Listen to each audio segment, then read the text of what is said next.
Hi, this is Michelle from The Little Things and More, and today's Wednesday video is all about researching to resell antiques, vintage, and collectibles, mainly glass, china, pottery, and figurines. Those are kind of the most common vintage things that I do pick up when I am outsourcing, and I just wanted to do a little brief video on how I do a lot of my research to find out, different information and history about the things that I'm selling. First of all, I should start by saying that I am in no way affiliated with any of these sites. They are just sites that I do use for my own research. One of the first places that I use sometimes is WorthPoint. You do not have to have a membership to search things, but it will not show you prices unless you do have a membership. They do offer a free trial membership if you're interested. I'm not like, let's just say we put in Hall Aladdin black teapot and we search that, and this is basically what will come up. They will all come up and it'll tell you where it was sold and the date, but the only way you're going to get the price of this is if you actually have a membership to their service. And they have a lot of interesting information too. They have like marks identification. There's a library of all different kinds of information and news articles. So this is a good source if you can do the monthly fee. I think they have like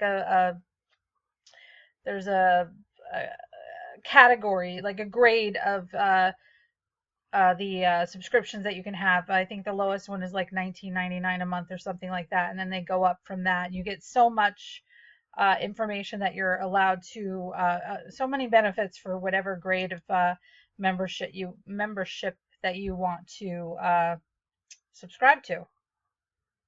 And the next one is Terapeak. And the same thing, if you want to have a paid subscription, this is another one of those that do require a paid subscription to use their service. And it does give you like the eBay, and if you sell on Amazon, it gives just different opportunities to, help you out in your search. Like I said, I personally don't have Terapeak, so I don't know a whole lot about it, but I do know that it's out there for you. And right now it looks like they also are offering a free trial if you would want to use their service as well. There may be other videos out there that know more about Terapeak. I personally, like I said, do not, because I don't actually use the service, but let's see if we can, maybe we can look at it together a little bit. But right now it doesn't look like you can do any searches or anything unless you actually have a plan. So that's another option if you're interested in having a paid service for research. And if you're like me, Google is your best friend, because I am frugal and I love Google. That's a good saying though, isn't it? Anyway, I'm all about the free, and I'm all about researching as much as I can for as little as I can, because I already have an investment in the items I buy. I don't want to have too much more of an investment if I can get away with it. Google. You can Google just about anything. If you've got something that you're interested in selling, you can just go ahead and type it into Google, and it gives you a wealth of information. A lot of times it does redirect you to those sites that you do have to have a membership to. So, I mean, you just got to keep playing around with your keywords until you find something that works for you. And another one of my favorite resources is definitely one of the old school ones. It's the public library. And you can easily find out information from your public library you can first go to Google and type in public library near me. And all the libraries near you will come up. And as you can see, you could do Google searches within the library. You could even come down here and you can find books. Say I wanted to look for depression glass, and I wanted to see if the library had any books that might help me. I'm going to put depression glass patterns in the library search. You just hit the search button, and usually it will come up this time it says you must enter it otherwise. So let's just try it this way. It worked, honest, before I started the video. Let's see if it works now. No. So This is live video making here, no editing or nothing. So anyway, I figured out why it probably didn't work because I didn't put in what I was looking for. You can look by title, by author, by subject, by keywords, by call numbers, or by the ISBN numbers. So let's look by subject first and see what happens. So we put in the subject. And now look at this. All of this, let's see, this is, well, depression, depression, depression. That's not what we're looking for. We're looking for glass. So let's go back and change it. Let's look for it by keyword and see if it brings up something other than depressing things. Oh, well, there's one. Depression, glass collectors, and here we go. The Collector's Encyclopedia of Depression Glass. It brings up the Pocket Guide to Depression Glass. There are tons and tons and tons of books on depression glass. So now I know that if I went to my library, I could, a lot of things you can do online if you belong to the library is you can actually reserve the books online and then just go pick them up at your local library. So they're there waiting for you for when you're ready for them. So it really is a nice tool to have if you want to, like I said, not look online, but look in books. I mean, some people like to look at the books for the information, and some books have more patterns than there are some missing patterns that are online that you just can't find that you just might find in a book. Replacements.com. Absolutely love replacements.com. And most people think that it's just for like China patterns, but as you can see, it's not. You can look at China patterns, you could look at crystal, which also includes the glass. There's silver and there's collectibles. Say we wanted to go look at the China patterns. You would click on China and you could scroll from A to Z and it will give you all of the different China manufacturers that you can look at. And say I want to find Hammersley. So these are all the A's. I can quickly go to Hammersley by going to the H and then scrolling down, and it should be right about, let's see, we're almost there. Hammersley and Asbury, or just plain Hammersley. I'll click on that and then the patterns will come up for me, and then I will usually just scroll until I find a pattern that's just like the one that I have.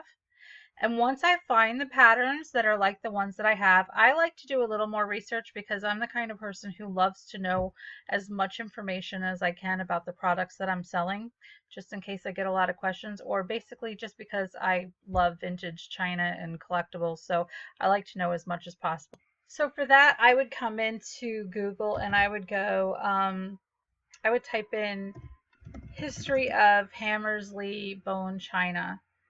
And I know you can't see that. For some reason it blocks it out. But anyway, you can then, it comes up with a whole bunch of different things. It comes up with Hammersley potteries. It comes up with the replacements again, different options, just all different clicks that I could click on to learn about the Hammersley.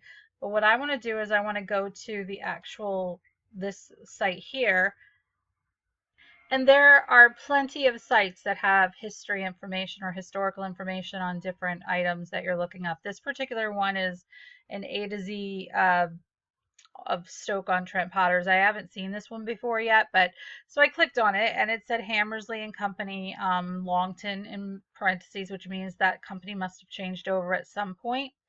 The really cool thing is you can look here and it tells you all of like the history of this particular pottery and you know how it started and the different changes. And then if you scroll down a little further, you'll notice that you'll find marks, and it'll that's my favorite thing of all, is to know the marks, because that will date your item. As you can see here, Hammersley and Company, these if they're impressed or printed marks, then it's often with a crown. You know that your china is from anywhere the period 1887 to 1912. If they look like this, then they're from 1912 onwards. And then again, you come down and you can see how they have progressed over the years. So you can pretty much date your china by the mark on the back, or the mark on, you know, on the underneath of the item. So I absolutely love learning as much history as I possibly can. Okay, so let's say now we want to look for crystal, and say we wanted to look for glass, and I'm going to say let's look for Indiana glass. So let's go ahead and look under the eye. And here it is, Indiana glass. And it will now bring up all of the Indiana glass patterns that they have recorded in their site. So you can compare it to what you have. Say you have this pattern and you're not really sure if you have this pattern, you can click on the picture and it will come up for you in a larger picture. And it sometimes has, right now it says there's no images available, but sometimes it will have other images of other uh, product or pieces in the same pattern. This one obviously wasn't a very good one to use as a description, but it will tell you all the information. Like this one, it'll tells you the dates it was made, that it was discontinued, the colors, and just various information about that. But say now we found our pattern Indiana glass and we wanted to go ahead and we wanted to research some history. So we would do the same thing. We would go in here and we would type in, well, we would type in Indiana Glass Company history because we already know what the pattern is at this point. And as you can see, there is like a wealth of links that you can click to learn all about Indiana Glass. There's all sorts of different Collectors Weekly and Glass Lovers Glass database and Indiana Glass itself, and just all Carnival Heaven that also has a lot of different uh, different historical information that you can find. And then here's a PDF that you can look at of the company. So like I said, Google is a wealth of information and I just use it for most of my research. And because I'm running out of time, I wanted to go ahead and I wanted to click on back on replacements.com, but this time I clicked on Collectibles. And we're going to click on Ledreau because I love finding Ledreau and selling Ledreau.